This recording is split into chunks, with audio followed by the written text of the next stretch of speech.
할렐루야, 마라나타, 찬미 예수, 반갑습니다. 환영합니다. 감사합니다. 사랑합니다. 우리는 모두 기도원 300용사입니다. 마지막 시대에 이기는 자가 되기 위해서는 기도 용사가 반드시 되어야 합니다. 사모하는 자에게 주님께서는 응답해 주실 줄 믿습니다. 오늘은 다니엘 기도학교 152일째입니다. 찬송가 339장, 통일 찬송은 365장입니다. 찬송가 해설에 보면 1절을 작사한 분과 2, 3절 이렇게 4절 작사한 분들이 따로따로라고 합니다. 하여튼 여기는 1693년 쉐퍼드 목사라고 되어 있는데요. 하여튼 하나님께서 우리에게 귀한 찬양을 통해서 결단과 기도의 제목을 주신 걸 감사하죠. 내 주님 지신 십자가 우리는 안질까 네게나 있는 십자가 내게도 있도다. 내 몫에 대인 십자가 늘 지고 가리라. 금연류관을 쓰려고 저 천국 가겠네. 저수정 같은 길에서 멸류관 벗어서 주 예수 앞에 바치며 늘 찬송하겠네. 저 천사 소리 높여서 늘 찬송할 때에 그 좋은 노래 곡조가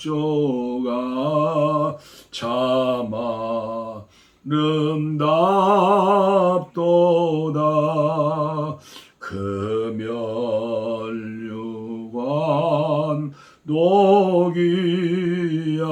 귀하고 부활도 귀하다. 저 천사 내려보내사 날 영접하소서.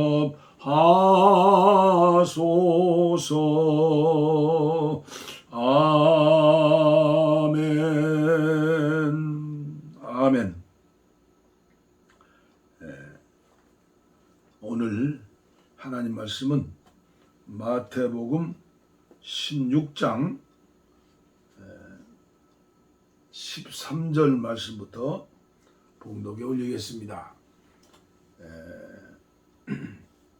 베드로의 신앙 고백, 그리고 예수님의 칭찬과 책망, 또 내 몫에 대인 십자가,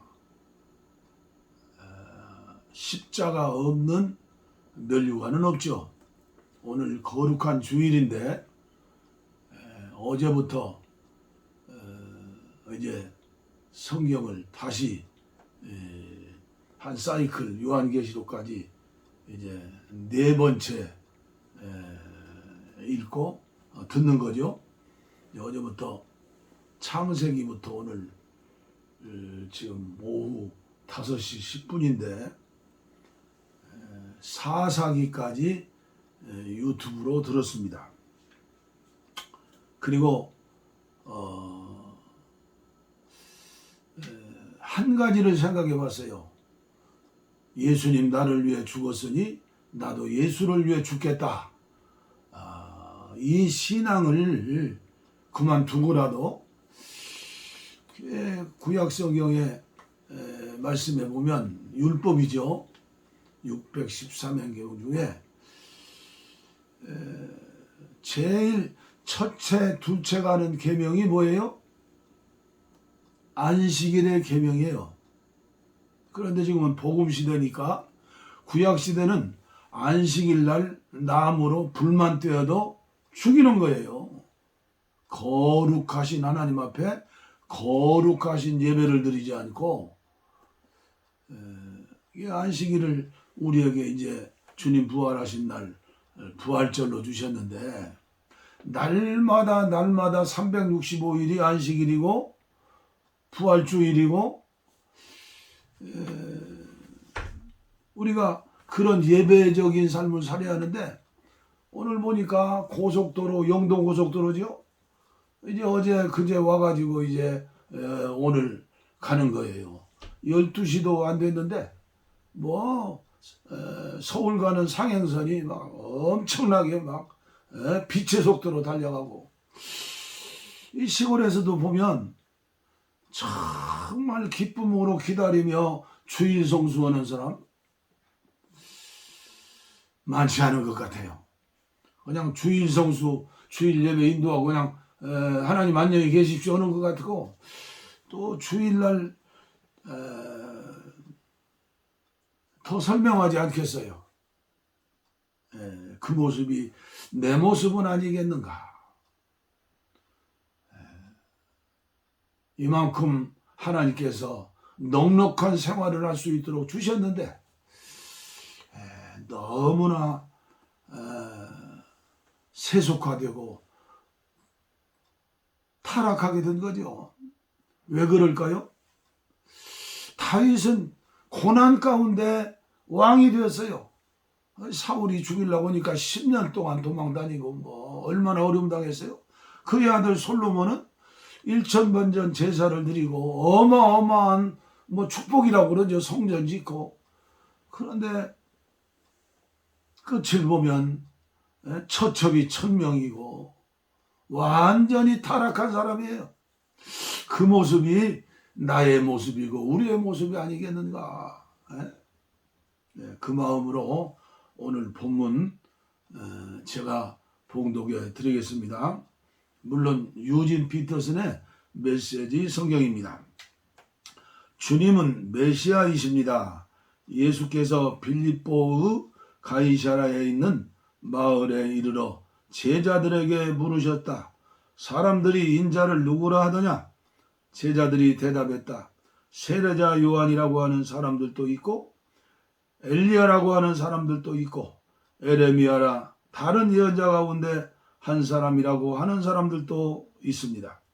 예수께서 곧바로 물으셨다. 그러면 너희는 어떠냐?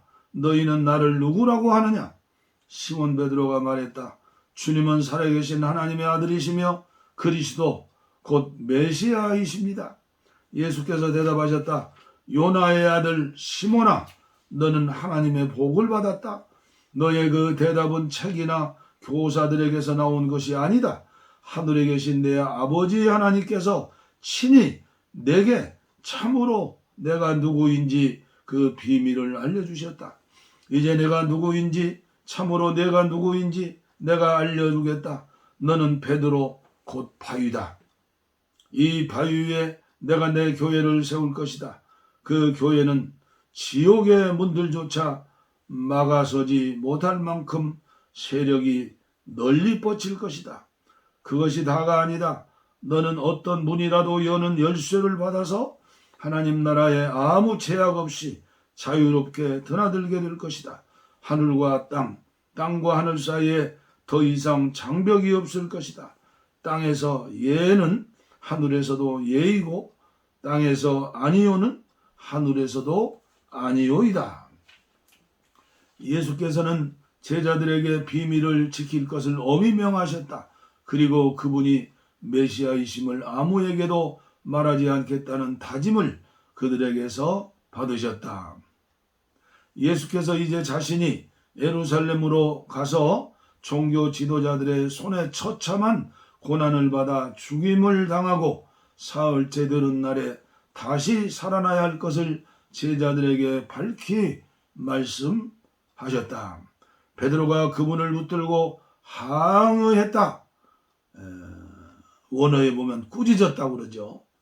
절대 안 됩니다. 주님 절대로 있을 수 없는 일입니다. 그러나 예수께서는 꿈쩍도 않으셨다. 베드로야, 썩 비켜라. 사탄아, 물러가라. 너는 하나님의 어떻게 일하시는지 조금도 모른다. 그리고 나서 예수께서 다시 제자들에게 말씀하셨다. 누구든지 나와 함께 가려면 내가 가는 길을 따라야 한다.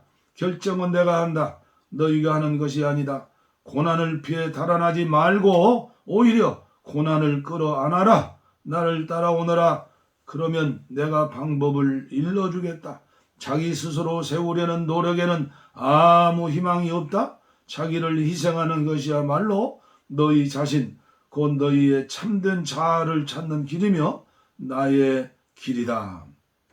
원하는 것을 다 얻고도 참된 자기 자신을 잃으면 무슨 유익이 있겠느냐? 너희 목숨을 무엇과 바꾸겠느냐? 너희 힘으로 일을 벌이겠다고? 그렇게 서두르지 마라. 순식간에 인자가 아버지의 모든 영광에 쌓여 천사의 무리를 거느리고 올 것이다. 그때 너희는 받아야 할 모든 것을 선물로 받게 될 것이다. 이것은 믿을 수 없는 훗날의 이야기가 아니다. 여기 서 있는 너희 가운데 그런 일이 일어나는 것을 볼 사람들도 있다. 그들은 천국의 영광 가운데 있는 인자를 볼 것이다. 17장에 이제 영광 가운데 계신 예수님을 영적으로 뵙게 되죠. 오늘 또 계속해서 위트니스 리 형제의 기도 레슨 55번째 시간이 되겠습니다. 제목은 의지의 기도, 두 번째 시간이죠. 지난 시간에는 의지의 위치, 오늘은 강한 의지입니다. 사람의 의지는 강해야 합니다.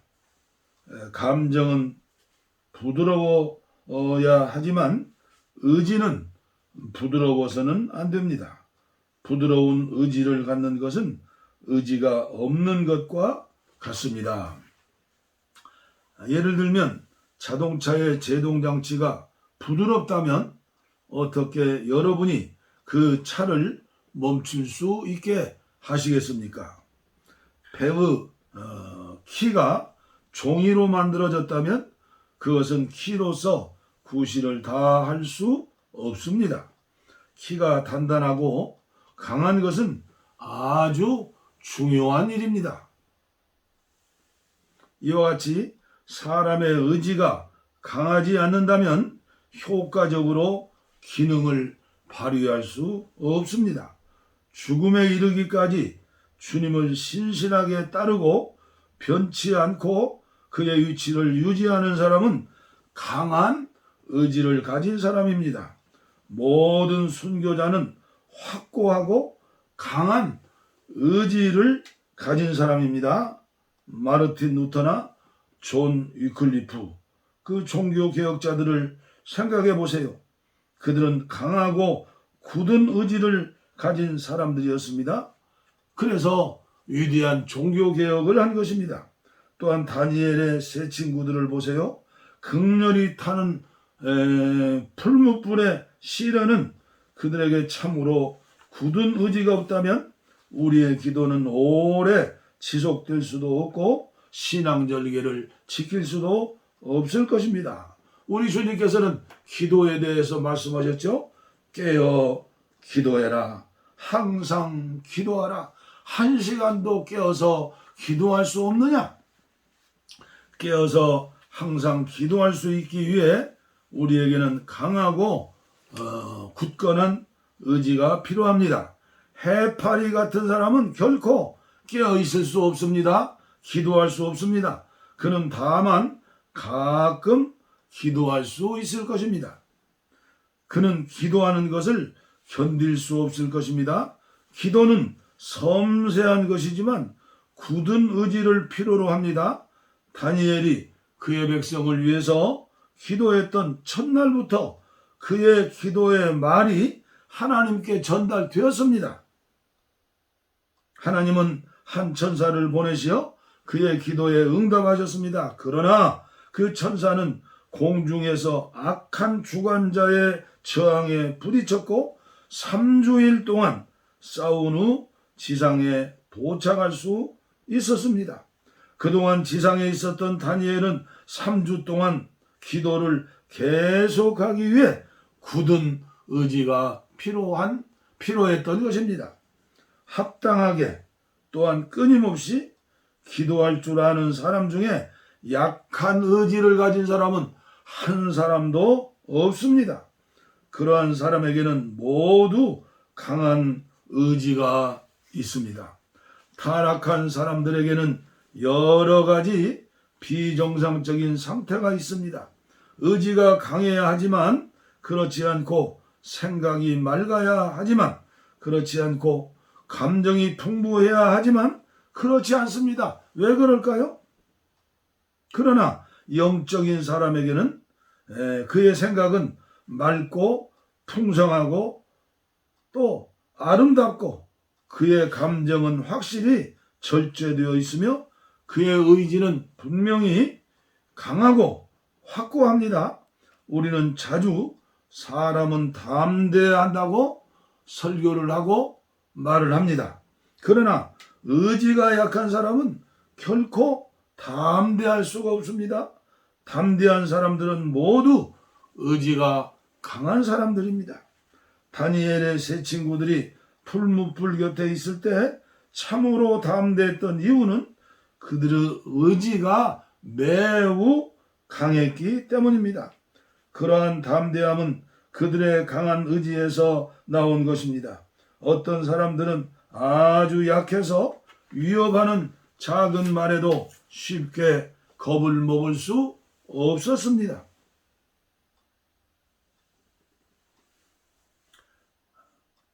의지가 약한 사람은 아주 적은 말에도 쉽게 겁을 먹을 수 있습니다. 그들의 의지가 굳은 의지가 아니기 때문에 그들은 무서워합니다. 그러한 사람은 기도할 수 없습니다. 사탄은 사람 안에 있는 기도의 생명을 괴롭히고 파괴하고 말살하기 위한 모든 방법을 사용합니다. 기도는 영적 전쟁이기 때문입니다. 그러므로 사람에게 강한 의지가 없다면 그의 기도 생활은 무너질 것입니다. 그러므로 기도 생활을 유지하기 위해 강한 의지를 갖는 것이 필요합니다. 저는 이 말씀을 여러분들에게 전달하면서도 제 영의 직감을 통해서 양심을 통해서 한없는 주님을 향한 죄송함이 있어요. 저는 과천에서 목회하면서도 주말이 되면 저 양평에 실로암 기도처를 정해놓고 금요일날 저녁에 와가지고 저녁에 철야하고 토요일날 설교 준비하고 교회 왔죠. 하나님이 저에게 주신 은혜였어요. 과천에서 양평에 그 양동 골짜기까지 가는데 쉬운 게 아니잖아요. 그러나 하나님과 단독으로 독대하는 귀한 시간이 너무나 귀하다. 그런 뒤에 담임 목사를 내려놓고 필리핀 선교사로 갔죠. 그리고 실패한 선교사로 중풍을 3번을 맞고 또 아내의 척추 디스크로 인하여서 저 혼자 선교사로서 삶을 사는 게 덕스럽지도 않고 그래서 돌아갔죠. 그러나 담임 목사는 아니지만 제 영혼 깊은 속에는 주님과 독대하는 기도 시간이 필요하다 그랬어요. 그래서 아주 오래전 얘기입니다. 횡성지역에 감리교 지방이 있어요. 횡성지방. 지금 감리사님은 필리핀 고산지 선교사로 가서 수고하고 계시죠. 와서 횡성지역 연합집회를 인도하는데 그 젊은 감리사님이 산 밑에 컨테이너 하나 갖다 놓고 금요일 전이면 가서 철야하고 기도하고 주일 준비한다는 거예요. 얼마나 부럽던지. 그래서 말씀드려서 그 교회 장로님을 통해서 복화산이라고 횡성 애답산, 어답산 그 기슬에 있는 복화산 밑에 컨테이너 2개를 갖다 놓고 거기에서 주님과 함께 기도하는 시간을 많이 가지려고 했는데 또 여의치를 못했죠. 또 다른 사역을 하나님 맡겨주셔서 하고 그래서 이제 10여 년 전에 여기에 30년 전 가슴 친구, 선교 친구가 여기 교회 담임 목사고 땅이 넓었어요. 그래서 얘기해가지고 이 산기슬에 기도 토론 하나 만드는데 땅굴을 팔라고 그랬어요. 그랬더니 우리 아들이 아버지 연세가 얼마신데 땅굴을 파시려고 그러십니까? 아니다. 아빠는 옛날에 젊은 시절에 아무리 추운 겨울날이라도 아무리 무덥고 소낙비 내리는 여름날이라도 비닐로 봉다리 위에 접어놓고 그 둘러쓰면 밤새도록 기도할 수 있단다 그랬는데 효자인 아들이 권면에서 500만 원을 주었어요. 그래서 2평짜리 아마 지금 만들려면 돈 1,000만 원 들여야 할 거예요. 기도실을 만들어 놨는데 그것이 하나님의 은혜로 기도원을 세울 수 있는 터전이 된 거예요. 그게 하나님이 하시는 일이에요. 섭리예요. 그런데 제 마음속에 안타까운 것은 기도실이 있는데도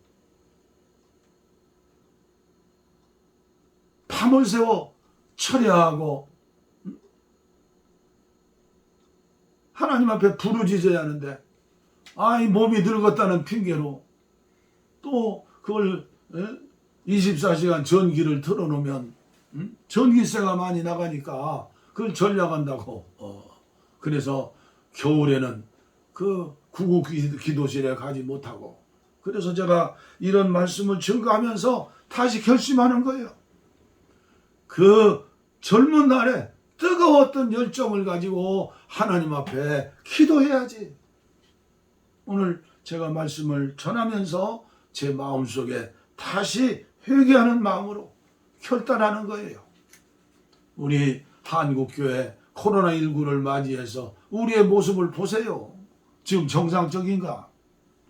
다시 한번 한국 5만 교회를 품에 안고 어려움 당하는 교역자들을 품에 안고 북녘 땅에 그 불쌍하고 가난하고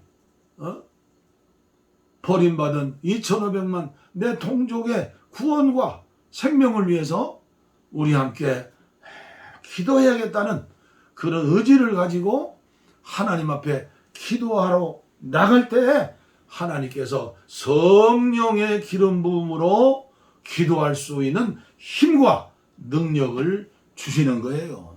기도하겠습니다. 아버지, 많이도 변질되었습니다. 배부르고 등 따수니까 솔로몬처럼 타락했습니다. 세속화되었습니다. 용서하여 주시옵소서. 아버지여, 기도하고 싶습니다. 부르짖고 싶습니다. 일 중에 가장 큰 일이 중보기도인 줄을 압니다. 다니엘 기도학교에 동참하시는 귀하신 분들에게 이 은혜를 허락해 주시고, 한국교회 톱클래스에 있는 지도자들에게 금식하며 기도할 때라고 앞장서서 금식하며 기도를 부르짖으며, 모든 문제의 해결과 비결은 성령께서 함께 하시는 일인데, 고난당할 때에 기도할 수 있고 고난당할 때에 주님께 나갈 수 있다는 사실을 알고 곁길로 가지 않고 딴짓하지 않고 오로지 주님의 기쁨으로 기도할 수 있는 한국교회 지도자들 우리 모두가 되게 하여 주옵소서. 복을 빕니다. 이제는 우리 주 예수 그리스도의 은혜와 하나님 아버지의 무한하신 사랑과 성령의 감동, 감화, 교통, 충만하신 은혜가 오늘 우리에게 이 나라 이 민족 위에, 북녘 동포 위에, 코로나19로 어려움 당하는 지구촌 위에 이제로부터 영원토록 함께하옵시기를 간절히 축원하옵나이다. 아멘, 아멘, 아멘. 우리의 소원은 동일, 금에도 소원은 동일, 이정성 다해서 동일, 동일을 주소서. 이 겨울에 살리는 동일, 이 나라 살리는 동일, 동일을